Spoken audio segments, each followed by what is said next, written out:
এসো কোরআনের আলো মেখে আলোকিত হই, আধারের শত পথ মারিয়ে। না, এই জন্য সর্বাবস্থায় আমরা অবনত মস্তকে থাকবো এবং সর্বাবস্থায় আল্লাহর গুণ কীর্তন করব। প্রিয় হাজিরিন, দুরুদ ও সালাম প্রেরণ করছি মহান মানবতার শিক্ষক সাইয়্যিদুল মুরসালিন সাইয়্যিদুল কাউনাইন, দু জাহানের সর্দার, যিনি আমাদেরকে একটি পূর্ণাঙ্গ জীবন বিধান উপহার দিয়েছেন, যিনি যার মাধ্যমে আল্লাহ তাআলা ঘোষণা করেছেন, আল-ইয়াওমা আকমালতু লাকুম দীনাকুম ওয়া আতমামতু আলাইকুম নি'মাতি ওয়া রাদিতু লাকুমুল ইসলাম দীনা। আমি আজকে তোমাদের জন্য নিয়ামত রাজিকে এবং এই দিনকে পরিপূর্ণ ঘোষণা করলাম। বিদায় হজের ভাষণে আল্লাহ তাআলা আয়াত নাজিলের মাধ্যমে একটি পূর্ণাঙ্গ জীবন ব্যবস্থা উপহার দিয়েছেন। এর আগে যত নবী আম্বিয়া আলাইহিস সালাতু ওয়াস সালাম এসেছেন, যত কিতাব আসছেন, সবগুলো ছিল অপূর্ণাঙ্গ। একমাত্র জীবন বিধান ইসলামকে আল্লাহ তাআলা পূর্ণাঙ্গ ঘোষণা করেছেন এবং এই রিসালাতের দায়িত্ব যার উপর এসেছিলেন তিনি হচ্ছেন আপনার আমার নবী সাইয়্যিদুল মুরসালিন মুহাম্মদ রাসূলুল্লাহ সাল্লাল্লাহু আলাইহি ওয়াসাল্লাম। তিনি হাতে কলমে আমাদেরকে এই দিন শিক্ষা দিয়েছেন। তিনি বলেছেন, বুইসতু মুআল্লিমান, আমি তোমাদের জন্য শিক্ষক হিসেবে প্রেরিত হয়েছি। কখনো কখনো বলেছেন, খুদু আন্নি মানাসিকাকুম, হজের ক্ষেত্রে বলেছেন তোমরা হজের নিয়ম কানুনগুলো, মাসআলা মাসাইলগুলো আমার থেকে গ্রহণ করো। আবার সলাতের ক্ষেত্রে বলেছেন, সল্লু কামা রাআইতুমুনি উসাল্লি, তোমরা ওইভাবে সলাত আদায় করো যেভাবে আমাকে সলাত আদায় করতে দেখো। অর্থাৎ যেখানে হাতে ধরানো দরকার সেখানে হাতে ধরেছেন। কখনো মাটিতে রেখা এঁকে বলেছেন, হাদা সিরাতুল মুস্তাকিম হাদি সুবুলুশ শায়াতিন, এই সরল সঠিক পথ হচ্ছে সিরাতুল মুস্তাকিম, যার ফাইনাল ডেস্টিনেশন হচ্ছে জান্নাত, আর এগুলো হচ্ছে সুবুলুশ শায়াতিন, শয়তানের রাস্তা। মাটিতে রেখা এঁকেছেন। তার মানে হচ্ছে রিসালাতের দায়িত্ব তিনি হাতে কলমে ব্যক্তিগত জীবনে, পারিবারিক জীবনে এবং সামাজিক রাষ্ট্রীয় জীবনে পরিপূর্ণ একটি জীবন বিধান যে রাসূল আমাদেরকে উপহার দিয়েছেন। আমরা তার সামনে আরেকবার পড়ি, সাল্লাল্লাহু আলাইহি ওয়াসাল্লাম। শহীদদের আত্মার মাগফিরাত কামনা করে রাসূলুল্লাহ সাল্লাল্লাহু আলাইহি ওয়াসাল্লামের পূর্ণাঙ্গ জীবন বিধানের একটা বিধান নিয়ে আজকে কথা বলবো। সেটা হচ্ছে ইসলামে প্রতিবেশীর অধিকার। আমরা কম বেশি সবাই জানি সন্তানের প্রতি বাবা মায়ের কি অধিকার, বাবা মায়ের প্রতি সন্তানের কি অধিকার, রাষ্ট্রের প্রতি জনগণের কি অধিকার, জনগণের প্রতি রাষ্ট্রের কি অধিকার। এই অধিকারগুলো খুব বেশি জানি, কিন্তু আমি একজন প্রতিবেশী হিসেবে আমার আশেপাশে যারা থাকে তাদের উপরে যে আমার কিছু হক আছে, আবার আমার প্রতি তাদের কিছু অধিকার আছে, ইসলাম এই বিষয়গুলো খুব সুন্দর করে পুঙ্খানুপুঙ্খানুভাবে বিশ্লেষণ করেছেন। এগুলো অনেকে জানি, আবার অনেকের জানার বাকি আছে। তো আল্লাহ তাআলা বলেছেন, ফাযাক্কির ফাইন্না যিকরা তানফাউল মুমিনিন, তোমরা স্মরণ করো, জানা বিষয়গুলো অধিক বেশি জানার চেষ্টা করো, কারণ এতে মুমিনরা উপকৃত হয়। তাহলে আজকে আমরা কথা বলবো কোন বিষয় নিয়ে? প্রতিবেশীর অধিকার। কার অধিকার? প্রতিবেশীর অধিকার। দেখেন, ইসলাম প্রতিবেশীর অধিকারটাও কিন্তু ছাড়ে নাই। তো আমরা প্রতিবেশীর আরবি শব্দ হচ্ছে জার, জিমালিফ জবর যা, রা পেশরু, রা দুই পেশরুন, জারুন। ইংলিশে বলা হয় নেইবার। নেইবার মানে প্রতিবেশী, জারুন অর্থ কি? প্রতিবেশী। তো প্রতিবেশী এর সংজ্ঞায় অনেকগুলো সংজ্ঞা পাওয়া যায়। ইবনুল মনজুর তিনি বলেছেন, হুয়া জারুকা জাওয়ারিন, যারা তারাই হচ্ছে তোমার প্রতিবেশী যারা তোমার আশেপাশে বসবাস করে, হতে পারে মুসলিম অমুসলিম, নিকটাত্মীয় অথবা দূরের আত্মীয় অথবা আত্মীয়ই না, উপকারী অথবা ক্ষতিকর, যারাই আশেপাশে বসবাস করে তারাই আমাদের কি? প্রতিবেশী। তো প্রতিবেশী বলতে কত দূরে বসবাসকারীকে আমরা বুঝবো? এই ক্ষেত্রে অনেকগুলো মত পাওয়া যায়। হযরত হাসান রাহিমাহুল্লাহ তার বর্ণনায় সামনে পিছনে ডানে বামে, অর্থাৎ সামনে 40 ঘর, ডানে 40 ঘর, বামে পিছনে 40 ঘর, বামে 40টা ঘর, অর্থাৎ 40টা পরিবার পর্যন্ত হচ্ছে আমার প্রতিবেশী। আবার কেউ কেউ বলেছেন 10টা ঘর, কেউ কেউ বলেছেন যে একটা জোরে ডাক দিলে, আওয়াজ করলে যত দূর যায় চারিদিকে তারা সবাই আমার প্রতিবেশী। আর একটা সুন্দর মত আছে যে একই মসজিদে যারা একত্রিত হয় তারা আর একজন আরেকজনের প্রতিবেশী। যেমন আজকে যারা এখানে আছেন, এই অর্থে আমরা যদি ধরে নেই, এই মসজিদে আমরা যারাই বসবাস নামাজ সালাত আদায় করি তারা হচ্ছে একে আরেকজনের প্রতিবেশী। তাহলে আজকে আমরা একজনে আরেকজনের অধিকার সম্পর্কে জানবো ইনশাআল্লাহ। প্রতিবেশীর প্রকারভেদ আছে। কাছে দূরের হিসেবে নিকটের প্রতিবেশী, দূরের প্রতিবেশী। আপনার ঘরের পাশে যার ঘর সে আপনার খুব নিকটের প্রতিবেশী। ৩-৪ ঘর বা ১০ ঘর পরে যিনি, সে একটু দূরের প্রতিবেশী। আবার মুসলিম অমুসলিমের দিক থেকে, আত্মীয়তার দিক থেকে মুসলিম প্রতিবেশী ৩ প্রকার: মুসলিম প্রতিবেশী, অমুসলিম প্রতিবেশী। আপনার বাসার পাশে যদি একটা অমুসলিম, হিন্দু, খ্রিস্টান, বৌদ্ধ কোন একজন বসবাস করে, সেও কিন্তু আমার কি হবে? প্রতিবেশী হবে। আবার প্রতিবেশীদের মধ্যে আমার আত্মীয় স্বজনও থাকতে পারে। সেই ক্ষেত্রে প্রতিবেশী মুসলিম মুসলিম আত্মীয় প্রতিবেশী। উত্তম আর অনুত্তমের দিক থেকে প্রতিবেশী 2 প্রকার। একজন আছে খুবই ভালো, দেখা হলে সালাম দেয়, ভালো মন্দ জিজ্ঞেস করে, আমার বাচ্চাদেরকে চকলেট কিনে দেয়, সে হচ্ছে উত্তম প্রতিবেশী। সে হচ্ছে কি?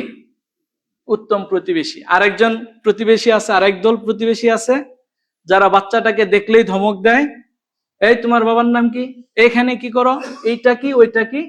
এটা হচ্ছে নিকৃষ্ট প্রতিবেশী। তাহলে আমরা মোট প্রতিবেশী পেলাম কয়টা? মোটামুটি 7 প্রকার পেলাম। 2, 2, 4, এরপরে 3, 7 প্রকার। কাছের দূরের, মুসলিম অমুসলিম আত্মীয়, এরপর হচ্ছে উত্তম এবং নিকৃষ্ট। প্রতিবেশী পেলাম 7 প্রকার। কয় প্রকার? 7 প্রকার প্রতিবেশী পাওয়ার পরে এবার আমরা উত্তম প্রতিবেশী নিয়ে একটু কথা বলতে চাই, যে বিষয়টা আল্লাহ রাসূল সাল্লাল্লাহু আলাইহি সাল্লাম বলেছেন। ইসলাম সবসময় ভালোর দিকে কি করে? উৎসাহিত করে, আর মন্দের দিকে নিরুৎসাহিত করে। ভালো একজন প্রতিবেশী হওয়া বা প্রতিবেশী পাওয়া, এই বিষয়ে আল্লাহ রাসূল সাল্লাল্লাহু আলাইহি সাল্লাম তিনি বলেছেন, মিন সাদাতিল মারইল মুসলিম আল মাসকানুল ওয়াসি ওয়াল জারিস সালিহ ওয়াল মারাকিবুল হানি। আল্লাহ রাসূল সাল্লাল্লাহু আলাইহি সাল্লাম বলছেন, সৌভাগ্যবান মুসলিম হচ্ছে তারাই যারা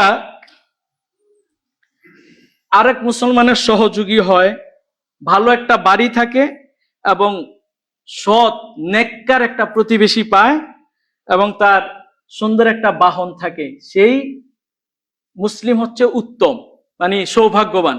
আল্লাহ রাসূল সাল্লাল্লাহু আলাইহি ওয়াসাল্লাম বলেছেন, সৌভাগ্যবান মুসলিম তারাই যার একটা প্রশস্ত বাড়ি থাকে, অর্থাৎ একটা মোটামুটি থাকার নিজস্ব একটা কি আছে? জায়গা আছে। এরপরে মানুষের উপকার করে, সৎ প্রতিবেশী আছে। অসৎ প্রতিবেশী একটা থাকলে, একটা মাদক ডিলার থাকলে এলাকা গরম। একজন মাদক ডিলার থাকলে কি, এরপরে কালা পলাশ থাকলে তো আরো গরম। হ্যাঁ, আপনাদের এদিকে কোন মসজিদের সামনে শুক্রবারে ঘটনা ঘটছে, অথচ আল্লাহ রাসূল বলছেন সৌভাগ্যবান মুসলিম হতে হলে আপনার প্রতিবেশীও সৎ প্রতিবেশী হতে হবে। এরপরে এখানে আলহামদুলিল্লাহ মোটামুটি ম্যাক্সিমাম বাড়িওয়ালা আছেন। বনশ্রীর মতো জায়গায় যাদের একটা ফ্ল্যাট আছে, সে তো আল্লাহ রাসূল সাল্লাল্লাহু আলাইহি ওয়াসাল্লামের বক্তব্য অনুযায়ী একটা প্রশস্ত বাড়ির মালিক। এরপরে ম্যাক্সিমামেরই এখানে গাড়ি আছে। তো আবার যদি সৎ প্রতিবেশী পেয়ে যান, আপনি আল্লাহ রাসূল সাল্লাল্লাহু আলাইহি ওয়াসাল্লামের হাদিস অনুযায়ী, বক্তব্য অনুযায়ী আপনি একজন সৌভাগ্যবান ব্যক্তি। এরপর আল্লাহ রাসূল সাল্লাল্লাহু আলাইহি ওয়াসাল্লাম তিরমিজি শরীফের 1944 নম্বর হাদিসে বলেছেন, খায়রুল আসহাবি ইনদাল্লাহ তাআলা খায়রুহুম লিসাহিবিহি ওয়া খায়রুল জিরানি ইনদাল্লাহি খায়রুহুম লিজারিহি। আল্লাহ রাসূল সাল্লাল্লাহু আলাইহি ওয়াসাল্লাম বলছেন, আল্লাহর কাছে ওই ব্যক্তি সর্বোত্তম যে তার সঙ্গী সাথীদের কাছে সর্বোত্তম। আপনি যাদের সাথে চলাফেরা করেন তারা যদি আপনাকে ভালো পায়, ভালো বলে, আল্লাহর কাছেও কিন্তু আপনি ভালো হয়ে যাবেন। ও খায়রুল জিরান ইনদাল্লাহ, আল্লাহর কাছে উত্তম প্রতিবেশী হচ্ছে তারা খায়রুহুম লিজারিহি, যারা তার প্রতিবেশীর কাছে উত্তম। সুবহানাল্লাহ বলবেন না? এখানে আমাদের ক্যারেক্টার একটা সুন্দর দিক ফুটিয়ে তুলেছেন আল্লাহ রাসূল সাল্লাল্লাহু আলাইহি সাল্লাম, যে আমরা যেন আমার প্রতিবেশীর কাছে উত্তম হই। তাহলে কার কাছে উত্তম হব? আল্লাহ তাআলার কাছে। তো এগুলো আমরা প্রতিবেশী নিয়ে একটু কথা বললাম। এবার প্রতিবেশীর অধিকার নিয়ে কথা বলা দরকার।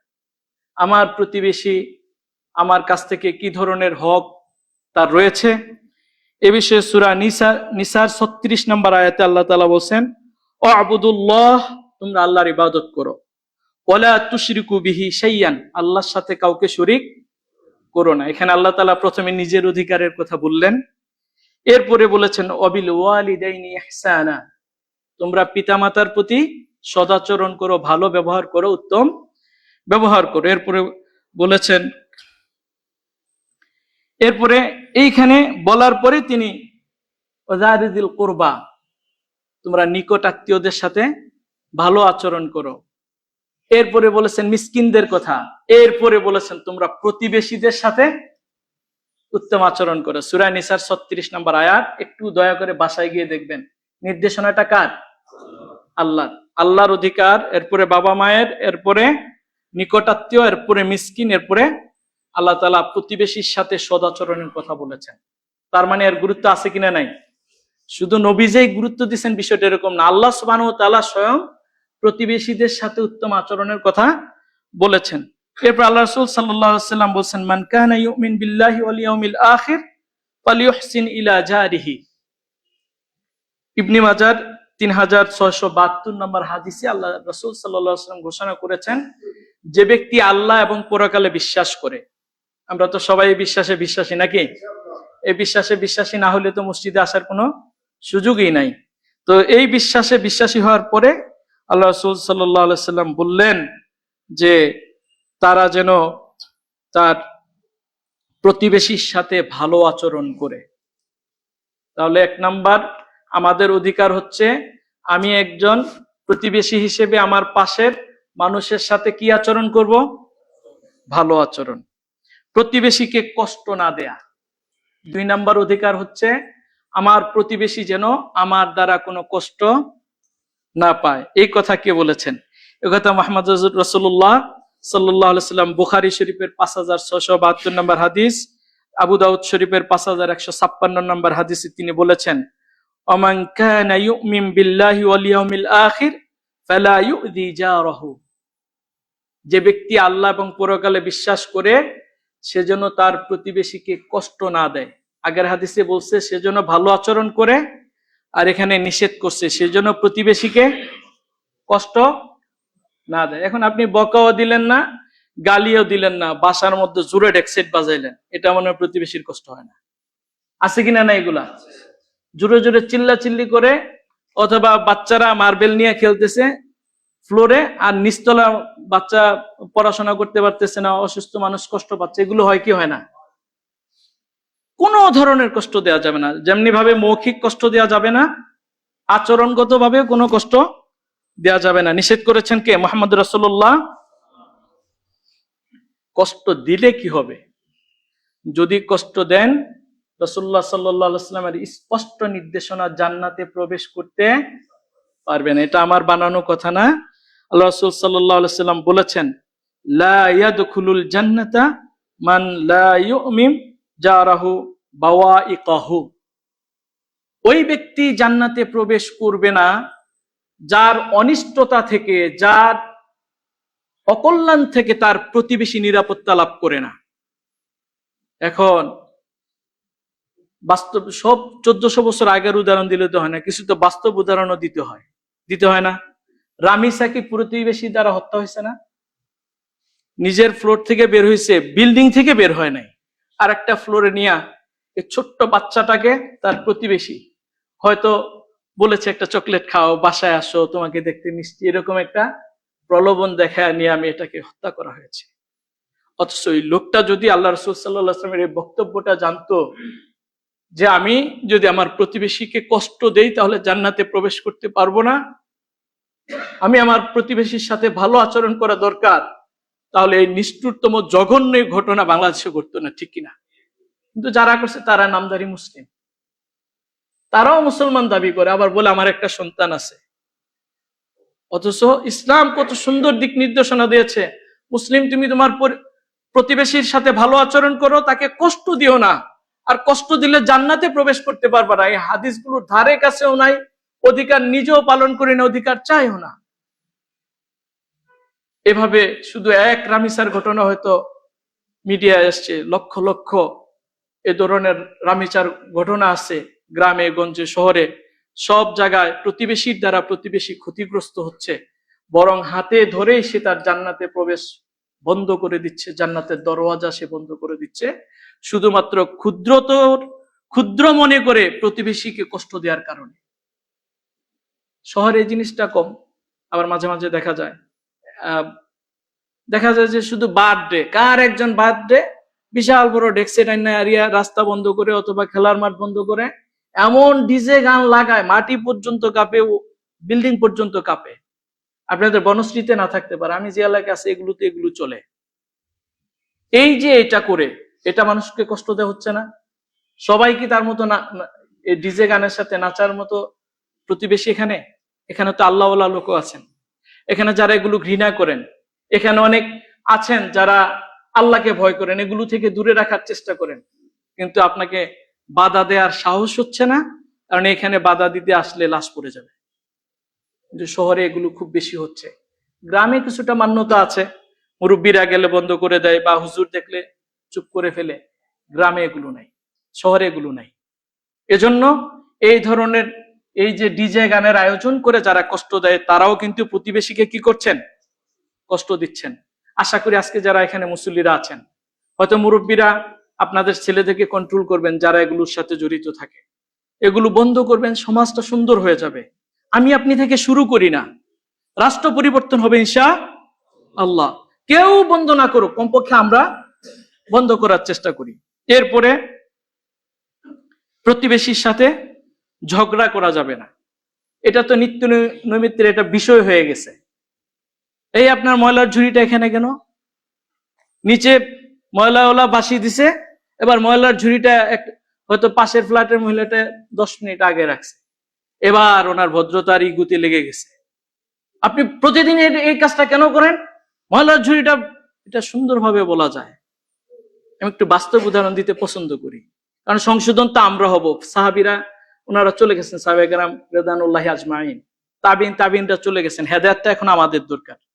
এজন্য বাস্তব উদাহরণগুলো দেই, মাইন্ড করেন না তো আপনারা? এই একটা ময়লার ঝুড়ি নিয়ে আপনি আপনার প্রতিবেশীর সাথে সম্পর্কটা খারাপ করে দিচ্ছেন। বুঝায় বলেন, আপা, ভাই, বোন, আপনার এইটা যদি আপনি আরেকটু পরে রাখেন আরো সুন্দর হয়, দুর্গন্ধ ছড়ায় এরিয়াটা নষ্ট হয়ে যায়। সুন্দর করে বলেন। শুধু ময়লার ঝুড়ি নিয়ে অনেক ফ্যামিলিতে একজন আরেকজনের খোঁজ খবর রাখে না। এগুলো হচ্ছে আমাদের দেশে। অথচ আল্লাহ রাসূল সাল্লাল্লাহু আলাইহি সাল্লাম এই বিষয়ে কি বললেন? আউয়ালু খাসামাইনি ইয়াউমাল কিয়ামাতি জারান, কিয়ামতের দিন সর্বপ্রথম দুই প্রতিবেশীর হিসাবের মামলাটা আগে ওপেন করা হবে। আপনি আপনার প্রতিবেশীর সাথে কি নিয়ে ঝগড়া করছেন, এইটা প্রথমে নিয়ে আসা হবে। এখন কি প্রতিবেশীর সাথে ঝগড়ার মামলা আগে আসলে ধরাটা আগে পড়বো না? তাহলে আমাদের উচিত কি? প্রতিবেশীর সাথে আমার সুসম্পর্ক রেখেই যেন দুনিয়া ত্যাগ করতে পারি। তাহলে তো আমার প্রথম মামলা ডিসমিস, এটা এই মামলায় আমি পাস করে গেলাম। এজন্য আপনারা এখন বলতে পারেন যে হাদিসে তো আসছে আরেকটা বিষয়, আউয়ালু মা ইউহাসাবু বিহিল আবদু ইয়াউমাল কিয়ামাতিস সালাত, যে কিয়ামতের ময়দানে আল্লাহ তাআলা সর্বপ্রথম নামাজের হিসেব নেবেন। হিসাব আর মুকাদ্দমা ভিন্ন জিনিস। একটা হচ্ছে এবার বিচার ফয়সালা হবে দুইজনের, এক দলে আরেক দলের, এক দেশ আরেক দেশের। এইটার ক্ষেত্রে প্রতিবেশীর হকটা নিয়ে আল্লাহ প্রথম ধরবেন। আর নামাজ, রোজা, হজ, যাকাত এগুলো হচ্ছে আল্লাহর অধিকার। আল্লাহর অধিকারের মধ্যে আল্লাহ তাআলা প্রথমে সালাত দিয়ে শুরু করবেন। আল্লাহ তাআলা প্রথমে ধরবেন কি দিয়ে? আর বান্দার অধিকারের মধ্যে আগে ধরবেন আপনার প্রতিবেশীর সাথে আপনার কি সম্পর্ক, এটা নিয়ে আল্লাহ তাআলা ধরবেন। এজন্য নিজের জীবনকে সুন্দর করার জন্য আমরা যেন আমার প্রতিবেশীর সাথে ভালো আচরণ করি। এরপরে প্রতিবেশীর আরো অধিকার আছে।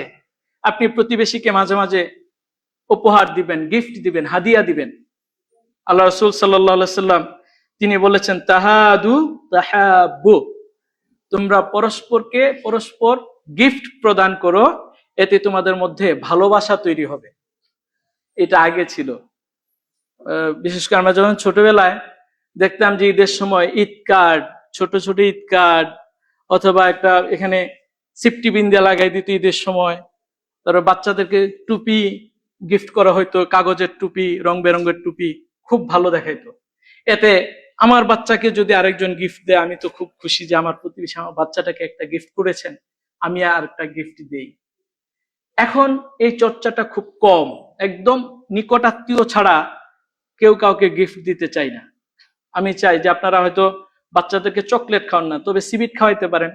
পকেটে প্রতিদিনের জন্য 1 প্যাকেট সিবিট রাখবেন, একটা বাচ্চা দেখলে একটা সিবিট দেন।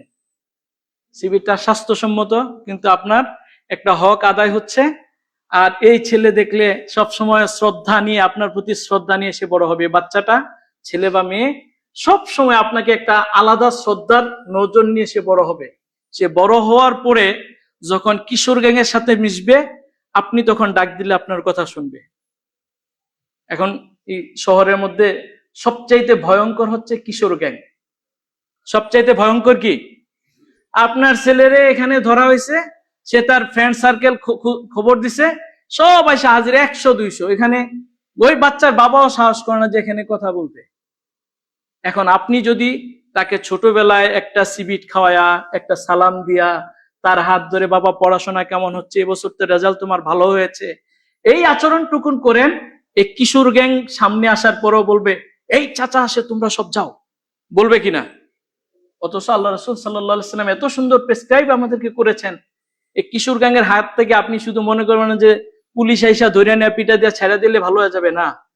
এদেরকে পরিবেশটা সুন্দর দিতে হবে। পরিবেশ সুন্দর দেওয়ার ক্ষেত্রে আমরা যারা আছে, আমাদের প্রতিবেশীরা সবাই মিলে যদি চেষ্টা করি, এই সুন্দর পরিবেশে আগামী প্রজন্ম সুন্দরভাবে বেড়ে উঠবে, একটি সুন্দর পরিবেশ পাবে। এই পরিবেশ দিতে হবে প্রতিবেশী সবাই মিলে। এজন্য পরস্পরকে আমরা কি দিব? গিফট দেবো। এটা তো বাচ্চাদের কথা বললাম, বড়দের মধ্যেও গিফট আদান প্রদান করতে পারেন। এরপরে হচ্ছে জানমালের ইজ্জতের হেফাজত করা। আমি যেমন আমার ইজ্জত জানমালের হেফাজতের চেষ্টা করি, আমি যেন আমার প্রতিবেশীর জানমাল, একটা প্রতিবেশী অ্যাক্সিডেন্ট করলো, অসুস্থ হয়ে গেল, অথবা তার বাসায় চুরি হচ্ছে, এমন হয় এখন শহরে 2 জন পাশাপাশি থাকে, কি বলে তার তালা দিয়ে কাটতেছে, কি দিয়ে এটা, হ্যাঁ হেস্কুলেট দিয়ে কাটছে, অথবা ইলেকট্রিক দিয়ে কেটে এরপরে দিনের বেলা চুরি করছে। এমন প্রতিবেশী পাইছি, প্রতিবেশী খোঁজই নাই। এর পাশের ফ্ল্যাটে চুরি হচ্ছে, দিনের বেলা গ্রিল কেটে, খোঁজ নাই। অথচ এই জায়গায় ইসলাম বলেছেন আপনি আপনার ধন সম্পদ, জীবন, ইজ্জত যেভাবে সুরক্ষা করার জন্য চেষ্টা করেন, আপনার প্রতিবেশীর ধন সম্পদ, ইজ্জত সব কিছুর ক্ষেত্রে যেন আপনার কি থাকে? সচেতনতা থাকে। এই কথা কি আমি বললাম না? আল্লাহ রাসূল বলছেন আল মুসলিমু মান সালিম আল মুসলিমুনা মিন লিসানিহি ওয়া ইয়াদিহি। এখানে 2টা বিষয় আসছে। একটা বিষয় হচ্ছে একজন মুসলমান যেন আরেকজন মুসলমানকে তার মুখ দিয়ে এবং হাত দিয়ে কষ্ট না দেয়। মুখ দিয়ে গালি দিবে না, তার বিরুদ্ধে কুৎসা রটাবে না, তার বিরুদ্ধে গীবত করবে না, তার বিরুদ্ধে চগলখুরি করবে না, আবার হাত দিয়ে তাকে মারবে না, হাত দিয়ে ক্ষতি করার চেষ্টা করবে না, বরং হাত দিয়ে তাকে বাঁচানোর চেষ্টা করবে, মুখ দিয়ে উত্তম কথা বলবে, মুখ দিয়ে তার প্রশংসা করবে তার অনুপস্থিতিতে। তাহলেই তো উত্তম প্রতিবেশী। তো খুব সুন্দর কথা বলেছেন। এরপরে দোষ গোপন রাখা। প্রতিবেশীর দোষকে গোপন রাখে। এখন আমাদের সমাজে জানে যে প্রতিবেশী মেয়েকে দেখতে আসলে যাওয়ার সময় বলে দিবে যে এই মেয়ের তো চরিত্র খারাপ, আছে কিনা নাই? মানে মেয়ে বিয়ে দিতে গেলে বাবা মার কত সচেষ্ট থাকতে হয়, প্রতিবেশীর থেকে বাঁচা যায় না। আমি একটা হোটেলে দেখা হবে, মেয়ের গ্রামের বাড়িতে আসেন, কারণ আশেপাশে যে প্রতিবেশী আছে ভালোটাকে মন্দ বলে লাগাই দিবে বিয়ে ভাঙা দেওয়ার জন্য। অথচ আল্লাহ রাসূল সাল্লাল্লাহু আলাইহি সাল্লাম বলেছেন লা ইয়াসতুরুল্লাহু আলা আবদি ফিদ দুনিয়া ইল্লা সাতারাহুল্লাহু ইয়াউমাল কিয়ামা। যে ব্যক্তি দুনিয়াতে কারো দোষ গোপন রাখলো, আল্লাহ তাআলা কিয়ামতের দিন তার দোষ কি রাখবেন? আরেক হাদিসে আসছে আল্লাহ রাসূল সাল্লাল্লাহু আলাইহি সাল্লাম বলেছেন মান সাতারা মুসলিমান সাতারাহুল্লাহু ফিদ দুনিয়া ওয়াল আখিরা। কেউ যদি কোনো মুসলমানের দোষ গোপন রাখে, আল্লাহ তাআলা দুনিয়া এবং আখিরাতে তার দোষগুলো কি রাখবেন? এখন তো দোষ পাবলিশ করার একটা প্রতিযোগিতা, কোন দলের, কোন এমপির, কোন নেতার কি স্ক্যান্ডাল আছে সব বের করে দেয়। আমার দলের বের করছে, এখন আমি আপনার দলের বের করব। এটা হচ্ছে রাষ্ট্রীয় পর্যায়ে চলে। আমার বের হইছে, এবার আপনার বের হইতে হবে, আমি এই পদক্ষেপ নিছি, আপনার নিতে হবে। এই যে অসুস্থ প্রতিযোগিতা, এটা মুসলমানদের ক্যারেক্টার হতে পারেন। অথচ আপনি দোষ পাইলে ঢেকে রাখেন, এখানে কে বুকে হাত দিয়ে বলতে পারবেন যে গুনাহগার না? আমি গুনাহগার। আমাকে বুকে হাত দেয়া বা যেভাবেই বলতে বলেন, আল্লাহর নামে শপথ করে বলতে বলেন, আমি বলবো যে আমি সবচেয়ে বেশি গুনাহগার। আল্লাহ তাআলা দয়া করে আমাদের গুনাহগুলোকে কি রেখেছেন? গোপন রেখেছেন। যদি ওপেন হয়ে যায় আমাদের ক্যারেক্টারও ঠিক থাকবে না। সুতরাং এই অসুস্থ প্রতিযোগিতা থেকে নিজেদেরকে হেফাজত রাখবেন। আমাদেরকে হেফাজত থাকতে হবে। শুধু রাজনৈতিক নেতার ক্ষেত্রে না, আপনি আপনার আরেক পরিবারের সাথে ঝামেলা আছে, তার যত দোষ ত্রুটি আছে এবার ফেসবুকে দিয়ে দেয়। মা বোনেরা আছে, স্বামীর সাথে একটু ঝগড়া হয়েছে, স্বামীর ফ্যামিলির সাথে একটু ঝগড়া হয়েছে, ফেসবুকে একমত করে স্ট্যাটাস দেয়। বুঝাই যায় যে হ্যাঁ ওনার হাজবেন্ডের সাথে একটু ঝগড়া হয়েছে অথবা ওনার শাশুড়ির সাথে একটু ঝগড়া হয়েছে, এটা ফেসবুকে স্ট্যাটাস মেরা দেয়। এই যে কাজটা করলেন, আপনি প্রস্তুত থাকেন দুনিয়া অথবা আখেরাতে আল্লাহ আপনার একটা এর চাইতে বড় দোষ ওপেন করে দিবেন। সেদিন সহ্য করতে পারবো আমরা? আল্লাহ যদি কারো ক্ষতি করার চেষ্টা করে, লজ্জিত করার, অপমানিত করার চেষ্টা করে, আমরা কি আর সম্মান নিয়ে থাকতে পারবো? পারবো না। এজন্য আমাদের উচিত হচ্ছে আমরা যেন আমার প্রতিবেশী এবং আরেকজন মুসলিম অথবা মুসলিম একজন মানুষের দোষ জানার পরেও আমরা তার ক্ষতি করব না, বরং দোষটাকে গোপনে গোপনে ঢেকে রেখে তাকে সংশোধন করার চেষ্টা করব। তাহলে আল্লাহ তাআলা আমার দোষ ত্রুটি গোপন রাখবেন ইনশাআল্লাহ। এরপরে আরেকটা হক হচ্ছে প্রতিবেশী দাওয়াত দিলে দাওয়াতে অংশগ্রহণ করা। আমি গত 3-4 দিন আগে টেলিভিশনে আমরা গেলাম, এক বোন প্রশ্ন করেছেন, ওনার মামাকে উনি কয়েকবার সরি বলেছেন, মামা একটা বিষয় নিয়ে রাগ, মামা আমার খোঁজ খবর নেয় না, আমাকে দাওয়াত দেয় না, আমার ফোন ধরে না, SMS লিখে দিছে তুমি আর আমাকে ফোন করবা না। অথচ একজন মুসলমানের আরেকজন মুসলমানের হক হচ্ছে, মুসলমান আত্মীয় স্বজন তো অনেক দূরের কথা, একজন মুসলমান আরেকজন মুসলমানকে যখন দাওয়াত করবেন, আহ্বান করবেন, তার ডাকে কি করতে হবে? সাড়া দিতে হবে। আল্লাহ রাসূল সাল্লাল্লাহু আলাইহি সাল্লাম বলেছেন, ইযা দুইয়া আহাদুকুম ইলা তুআমি ফালিয়াজিব। কেউ যদি তোমাকে খাবার খাওয়ার জন্য আহ্বান করে তাহলে তুমি সাড়া দাও। যদি পছন্দ হয় তুমি খাবা, আর যদি পছন্দ না হয় খাবার অ্যাভয়েড করবা, কিন্তু তার দাওয়াতে সাড়া দিয়ে তুমি সেখানে যাবা। ধরেন কথার কথা, এখানে অনেকে থাকতে পারেন যে আপনি পাঙ্গাস মাছ পছন্দ করেন না, তো আপনার সামনে পাঙ্গাস মাছ নিয়ে আসা হয়েছে, আপনি স্বাভাবিক কারণে নিজের ঘরেই তো খান না, প্রতিবেশীর ঘরে নাই খাইতে পারেন, আপনি সবাইকে একটু দিলেন যে খান, আপনি খান, আমার একটু সমস্যা আছে, শারীরিক সমস্যা আছে বা আমার একটু রুচির সমস্যা আছে। এজন্য রাসূলুল্লাহ সাল্লাল্লাহু আলাইহি সাল্লাম খাবারের ক্ষেত্রে খুব সুন্দর আরেকটা থিওরি দিয়েছেন, মা আবা তুআমান কাত্তু ইন ইস্তাহাহু আকালাহু ওয়া ইন তারাকাহু ওয়া ইন কারিহাহু তারাকাহু। আল্লাহ রাসূল সাল্লাল্লাহু আলাইহি সাল্লাম কখনো খাবারের দোষ বর্ণনা করতেন, মা আবা রাসূলুল্লাহ সাল্লাল্লাহু আলাইহি সাল্লাম তুআমান কাত্তু, তিনি খাবারের দোষ বর্ণনা করতেন না। ইন, এটা যদি তিনি পছন্দ করতেন খাইতেন, আকালাহু, ওয়া ইন কারিহাহু তারাকা, এটা অপছন্দ করলে ছেড়ে দিতেন। আপনারা সবাই জানেন দব বা গুইসাপের মতো একটা আছে যে সান্ডা, তো এইটা আরবরা খাইতেন, সাহাবায়ে কেরামও খাইতেন। তো নবী সাল্লাল্লাহু আলাইহি ওয়াসাল্লামের সামনে হযরত আপনার ওই যে খালিদ বিন ওয়ালিদ রাদিয়াল্লাহু তাআলা আনহু একটা রান্না করে নিয়ে এসে ওনার সামনে পেশ করলেন। নবী সাল্লাল্লাহু আলাইহি ওয়াসাল্লাম এদেরকে খাইতে নিষেধ করেন নাই, কিন্তু নিজে খান নাই। এটা হচ্ছে মৌন সম্মতি, যে তোমরা খাও আমি খাবো না। তো একজন প্রতিবেশী যখন আপনাকে আহ্বান করবে খাবারের জন্য, আপনি হয়তো ডায়েট করতেছেন অথবা আপনি এই খাবারটা পছন্দ করেন না, আপনি অ্যাভয়েড করবেন, কিন্তু তার ডাকে কি দিতে হবে? সাড়া দিতে হবে। এরপরে হচ্ছে কর্জে হাসানা, একজন প্রতিবেশী আরেকজন প্রতিবেশীকে কি দিতে হবে? এখন এটা উঠেই গেছে, পারলে সুদে নাও, আর না হয় আমার কাছ থেকে দূরে যাও। অথচ ইসলাম একজন মুসলমান আরেকজন মুসলমানকে উপকৃত করবে কর্জে হাসানার মাধ্যমে। কর্জে হাসানা না দেওয়ারও কিছু কারণ আছে। যখন কর্জে হাসানা লাগবে, ভাই আমার সব শেষ, একদম আপনি আমাকে বাবার উপকার করবেন, কালকেই দিয়ে দিচ্ছি, 1 সপ্তাহের মধ্যে দিয়ে দিচ্ছি। এরপরে যখন টাকা নিতে পারে, এবার যে দিল কালকে বা কালকের পরদিন পর্যন্ত অপেক্ষা করে, ভাই প্রথম 1-2 দিন ফোন করে, ভাই যে বিকালে দিচ্ছি, রাতে ইনশাল্লাহ পাওয়া যাবেন, আপনার বিকাশ নাম্বারটা দেন, অ্যাকাউন্ট নাম্বারটা দেন।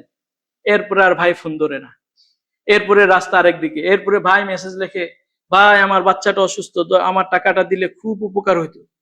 উনি টাকা দিয়ে বিপদে পড়ে এখন নিজের অসুস্থতা অসহায়ত্ব প্রকাশ করার পরেও টাকা উদ্ধার হয় না। এই ক্ষেত্রে আপনি আরেকজন মুসলমানকে উপকার করবেন কর্জে হাসানা দিয়ে, আবার সময় মতো তার কর্জে হাসানাটা কি দিতে হবে, ফেরত দিতে হবে। এটা হচ্ছে মুসলিমদের ক্যারেক্টার। আমি নেয়ার সময় অসহায়, দেওয়ার সময় আমি রাজা। ভাই এখন না, পরে। ভাই আপনাকে না বলছি 2 দিন পরে দিবে, আপনি এখনই ফোন দিলেন, আজকের দিনের মধ্যে 5 বার ফোন দিলেন। আপনার এরকম কেন? ভাই কয় টাকা আর আনছি, আপনি এরকম করেন কেন? আমি তো কত মানুষের থেকে টাকা পাই। এরকম ফাফর নিয়ে অনেকে বছরের পর বছর মানুষের টাকা ঘুরে আছে কিনা নাই? আমি আশা করি যে কমপক্ষে মসজিদে বিলালের ভাইয়েরা আর এরকম করবো না আমরা, ইনশাআল্লাহ। আল্লাহ তাআলা আমাদেরকে তৌফিক দান করুক, সবাই বলে আমিন। এরপর হচ্ছে দুঃখ সুখে সান্ত্বনা দেয়া। একজন মুসলমান, আপনার প্রতিবেশী, সে কষ্টে আছে, তার দুঃখে আছে, তাকে সান্ত্বনা দিতে হবে। এটার কি প্রতিদান? আল্লাহ রাসূল সাল্লাল্লাহু আলাইহি ওয়াসাল্লাম বলেছেন, মা মিন মুমিনিন ইউআযজি আখাহু বিমুসিবাতিন ইল্লা কাসাহুল্লাহু সুবহানাহু ওয়া তাআলা মিন হুলালি আল কিরামা। আল্লাহ রাসূল সাল্লাল্লাহু আলাইহি ওয়াসাল্লাম বললেন, কেউ যদি কারো সুখে দুঃখে দুঃখিত হয়, শোক সন্তপ্ত হয়, মাথায় হাত বুলাইয়া দেয়, কষ্টে চোখের পানি ছাড়ে, কিয়ামতের ময়দানে আল্লাহ তাআলা তাকে সম্মানের পোশাক পরাইয়া দিবেন। সুবহানাল্লাহ। কত বড় কাজ! এটাতে কিন্তু পয়সা খরচ হয় না। একজন একটু বিপদে পড়ছে, আপনি যান না, একটু রিক্সা, সে হাসপাতালে যাবে, আপনি রিক্সাটা ডেকে দেন, উঠাইয়া দেন, ধরে উঠাইয়া দেন। হাসপাতাল থেকে আসছে, একটু ধরে নামাইয়া দেন, লিফট পর্যন্ত উঠাইয়া দেন। এতটুকু কাজ করার কারণে আল্লাহ তাআলা কিয়ামতের ময়দানে সম্মানের পোশাক পরাইয়া দিবে। সবাই নরমাল ড্রেসে থাকবে অথবা ড্রেস ছাড়া থাকবে, আপনার পোশাক দেখলে বুঝবে যে আপনি প্রতিবেশীর ভালো একটা কাজ করেছেন, তার দুঃখের সময় আপনি পাশে ছিলেন। এই ক্যারেক্টার একজন মুসলিম হিসেবে আমাদের প্রত্যেকের থাকা উচিত। এরপরে মারা গেলে জানাজা অংশগ্রহণ করা। এক মুসলমানের উপরে আরেক মুসলমানের 5টা হক রয়েছেন। হাক্কুল মুসলিম আলাল মুসলিম খামসা। আল্লাহ রাসূল সাল্লাল্লাহু আলাইহি ওয়াসাল্লাম বলেছেন, এক মুসলমানের উপরে আরেক মুসলমানের কয়টা অধিকার? 5টা। 1 নম্বর হচ্ছে রাদ্দুস সালাম, দেখা হলে সালাম দিবে অথবা সালাম দিলে সালামের উত্তর দিবে। ও ইয়াদাতুল মারিদ, অসুস্থ হলে তাকে দেখতে যাবে, হাসপাতালে হোক বাসায় হোক। এই অভ্যাস এখন আমাদের মধ্যে নাই। নিকট আত্মীয় অসুস্থ হলে কোন রকম ফল ফুট নেওয়া যায়, আর প্রতিবেশীর অসুস্থতার খোঁজ খবরও নেয় না। অথচ এটা বড় একটা ইত্তিবাউল জানাইজ, জানাজায় অংশগ্রহণ করা, ওয়া ইজাবাতুদ দাওয়া, দাওয়াতে শরীক হওয়া। এগুলো হচ্ছে এক মুসলমানের উপরে আরেক মুসলমানের অধিকার। মারা গেলে জানাজা অংশগ্রহণও করতে হবে। এরপর হচ্ছে পরিবারের জন্য খাদ্য সরবরাহ। যার পরিবারে লোক মারা গেল, তার পরিবারে খাবার সরবরাহ করা। আল্লাহ রাসূল সাল্লাল্লাহু আলাইহি ওয়াসাল্লাম মুতার যুদ্ধে জাফর বিন আবু তালিব রাদিয়াল্লাহু তাআলা আনহু শাহাদাত বরণ করেছেন। তো ওনার মৃতদেহ খোঁজ খবরে কি বলে মৃত্যুর শহীদের খবর পাওয়ার পরে ওনার পরিবার শোকে মুহ্যমান। তখন আল্লাহ রাসূল সাল্লাল্লাহু আলাইহি ওয়াসাল্লাম সাহাবায়ে কেরামদের উদ্দেশ্যে বললেন, ইসনাউ লি আলি জাফর তাআমান, তোমরা জাফরের পরিবারের জন্য খাবার রেডি করো। ফাকাদ আতাহুম মা ইয়াশগুলুহুম, যে তাদের এমন এক নিউজ এসছে, তারা ওইটা নিয়ে পড়ে আছে, তাদের যে খাবার খাইতে হবে, খাবার বানাইতে হবে, এই সেন্সার তাদের মাথায় নাই। এজন্য প্রিয় ভাইয়েরা, প্রতিবেশী যেই হোক, আপনার আত্মীয় হোক অথবা না হোক, আপনার কাছের প্রতিবেশীকে যখন মারা যাবে একবেলা হইলেও খাওয়ানোর চেষ্টা করতে হবে, খাবার দেওয়ার চেষ্টা করবেন। এটা রাসূলুল্লাহ সাল্লাল্লাহু আলাইহি ওয়াসাল্লামের সুন্নাহ। এটা আমরা করবো ইনশাআল্লাহ। এরপরে হচ্ছে সুবিধা অসুবিধার প্রতি লক্ষ্য রাখা। লা ইয়ামনাউ আহাদুকুম জারাহু আইয়ুগরিজা খাশাবাতান ফি জিদারিহি। খুব সুন্দর উদাহরণ আসছে, যেগুলো এখন আমাদের দেশের সাথে প্রযোজ্য, যে তুমি তোমার কোনো প্রতিবেশীকে নিষেধ করো না সে যেন তার দেয়ালের মধ্যে একটা কাঠ লাগাইতে যে আওয়াজ করে, এই কাজটাতে তোমরা নিষেধ করো না। এখন বাড়িওয়ালারা আগেই, বাড়ি ভাড়া দেওয়ার আগেই বলে দেয় যে আমার কোনো দেয়ালের মধ্যে কি করা যাবে না।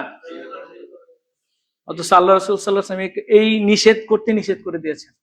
এই ধরনের নিষেধাজ্ঞা দিও না। আবার লেখা থাকে দেয়ালে পোস্টার লাগানো নিষেধ, এখানে ভালো কিছু তো লাগানো যায়। এই ধরনের কথাগুলো দেখেন, ইসলাম কোনো জিনিস ছাড়ে নাই যেটা মানুষের উপকার হয়। সুবহানাল্লাহ বলবেন না? দেয়ালে আপনি একটা কাঠ লাগাবে আপনার প্রতিবেশী, আপনি এটা নিষেধ করেন না, এতে যদি তার উপকার হয় বা মানুষের ক্ষতি না হয়। এইটার কথা আল্লাহ রাসূল সাল্লাল্লাহু আলাইহি ওয়াসাল্লাম হাদিসে তুলে ধরেছেন। এরপরে প্রতিবেশীর সাথে ন্যায় বিচার করা, দুইজন লাগছে, তৃতীয় জন যাইয়া, কি ব্যাপার ভাই, তোমার ছেলের সাথে তার ছেলে এত বড় মারামারি করলো, তুমি কি বাইসা আসছো নাকি? তোমার আত্মীয় স্বজন কম আছে নাকি এলাকায়? আমরা আসি না তোমার পাশে? এগুলো বলে একজন আরেকজনের সাথে লাগায় দেয়। এটা মনে হয় বনশ্রীতে নাই, আছে? অথচ আল্লাহ তাআলা কি বলেছেন? ইন্নামাল মুমিনুনা ইখওয়া, এক মুসলমান আরেক মুসলমানের ভাই। ফাসলিহু বাইনা আখাওয়াইকুম, তোমরা দুই ভাইয়ের সাথে ভালোভাবে মীমাংসা করে দাও। এই ক্ষেত্রে তাকুল্লাহ, তোমরা আল্লাহকে ভয় করো, লাআল্লাকুম তুরহামুন, যদি আল্লাহকে ভয় করে দুই ভাইয়ের মাঝে সুষ্ঠু ন্যায় বিচার এর মাধ্যমে মীমাংসা করে দিতে পারেন, আল্লাহ তাআলা আপনাদের প্রতি রহম করবেন। আর আপনার আমার একটু ইন্ধনের কারণে যদি মামলা মাথা ফাটাফাটি পর্যন্ত যায়, তাহলে আল্লাহ তাআলার হাত থেকে বাঁচার কোনো সুযোগ আছে? এইগুলো সহ আরো অনেকগুলো অধিকার আছে। আমার টাইম একদম শেষের দিকে। তো আমরা যেটা বলতে চাই সেটা হচ্ছে, আমি একজন মুসলিম, একজন মানুষ। প্রথমত হচ্ছে আমি একজন মানুষ, দ্বিতীয়ত হচ্ছে আমি একজন মুসলিম হিসেবে আল্লাহ তাআলা এবং তার হাবিবের যে দেখানো পদ্ধতি, এগুলো আমাদের উপরে মানা ফরজ না নফল? আল্লাহ এবং তার রাসূলের আনুগত্য করা ফরজ না নফল? মা আতাকুমুর রাসূলু ফাখুযুহু ওয়া মা নাহাকুম আনহু ফান্তাহু, আমার রাসূল যেগুলো নিয়ে এসেছেন এটা তোমরা গ্রহণ করো, যেগুলো নিষেধ করেছেন এগুলো থেকে বিরত থাকো। কথাগুলো মানতে হবে। কেন? ওয়া মা ইয়ানতিকু আনিল হাওয়া, আল্লাহ রাসূল সাল্লাল্লাহু আলাইহি ওয়াসাল্লাম তিনি মন গড়া কোনো কথা বলেন না, বরং আল্লাহ তাআলা যেটা ওহী করেন তিনি সেই কথাটাই বলতেন। সুতরাং রাসূলুল্লাহ সাল্লাল্লাহু আলাইহি ওয়াসাল্লামের প্রত্যেকটা কথা, কাজ, সবকিছু যেন আমরা আমল করে আমাদের প্রতিবেশীর অধিকারগুলোকে আমরা আদায় করতে পারি। আল্লাহ তাআলা যেন আমাদেরকে উত্তম প্রতিবেশী হিসেবে কবুল করেন। কিয়ামতের ময়দানে যেন আল্লাহ তাআলা আমাদেরকে সুন্দর পোশাক পরিধান করান। আল্লাহ তাআলা আমাদেরকে কবুল করুন।